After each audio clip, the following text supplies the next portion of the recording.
03:12 a.m. Elena stares at a logistics map like a nervous system. Rails, ports, sea lanes, one dot blinking red. It isn't a battle that breaks plans. It's a switch yard, 3 miles inland, turning 1,000 tons of cargo into dead weight. Her mission is simple on paper. Factory to rail, rail to port, port to ship, ship to port, rail to depot. Fast enough to matter. This week's surge shipment isn't freight. It's deterrence, boxed into containers. Ammunition components, spares. Timing is everything. A narrow rail slot, hazardous handling windows, inspections in sequence, and a ship schedule that doesn't wait for politics. Then the email lands. Port load denied. Classification mismatch. Hold for review. Denied doesn't mean late. It means stuck. She calls rail dispatch. No answer. She calls the port agent, excuses. She calls inspection. Procedure. Procedure is how logistics dies. Before sunrise, she drives to the inland yard. It's calm, too calm. Rows of containers like sleeping animals, waiting for permission.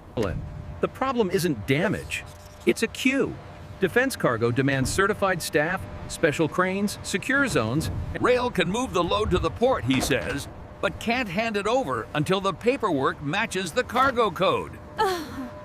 One digit triggers the automated system. Non-compliant. That means reinspection, recertification, and rebooking into a future window.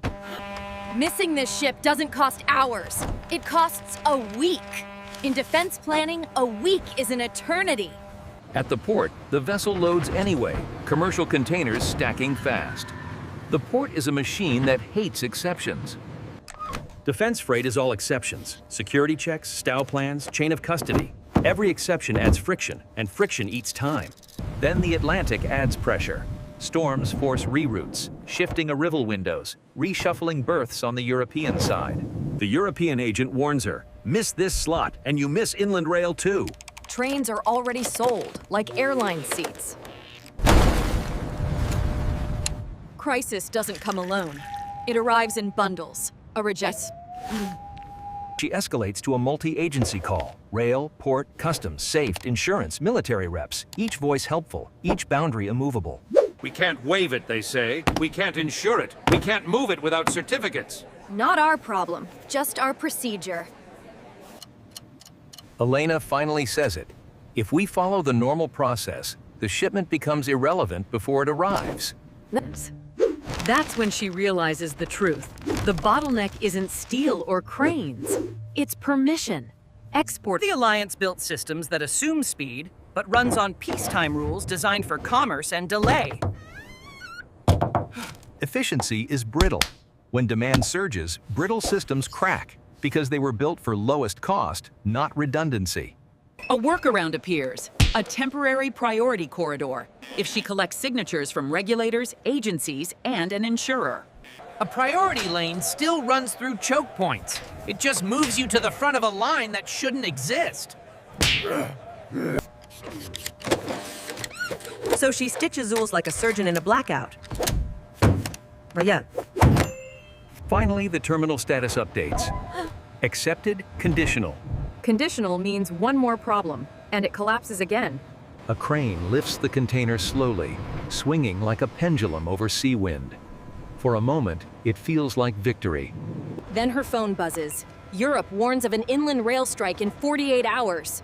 The corridor didn't get strong. It got lucky. The ship sails. The cargo crosses.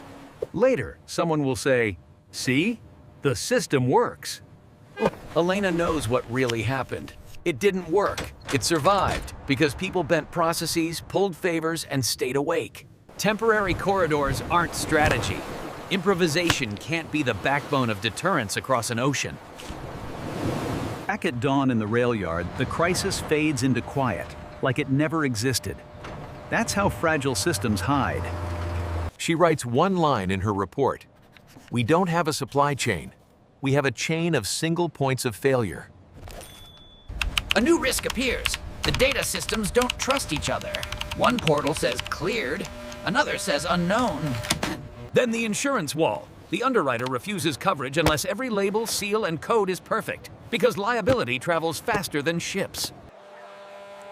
Elena's conclusion is brutal. Resilience means spare routes, alternate ports, extra certified crews. The Atlantic isn't just distance, It's a question. Next surge, next storm, next strike. Because ammunition isn't only made in factories. It's made in corridors, rails, ports, permits, and the courage to fix weak links before crisis.